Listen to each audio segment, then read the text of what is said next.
Cllr Jason. Mr. Mayor, ladies and gentlemen, now I wasn't intending to speak on this debate. This is in fact my main speech.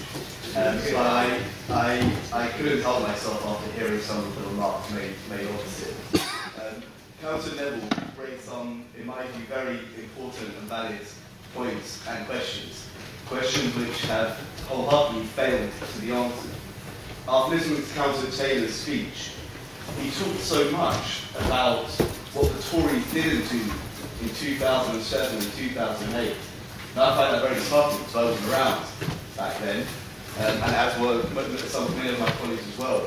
Instead of actually saying what Labour has done since they've been in power since 2010. In a very broad brush, Councillor Sitchin made very pontificating remarks about the vision and the plan, but no substance at all. This group wants to know what steps, actual steps, the Labour administration has taken to secure the site and to ensure future house building on the site. In the current market conditions, it's a common sense approach that can tell anybody looking at it that the way this administration has gone about developing on that site is completely wrong.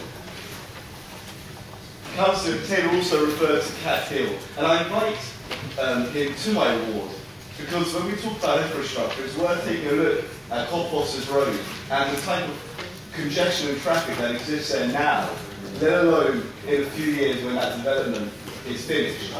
It's better than what was then. So, there is a few things. You know, there's a failure by this administration to properly plan, in my view, for Meridian water.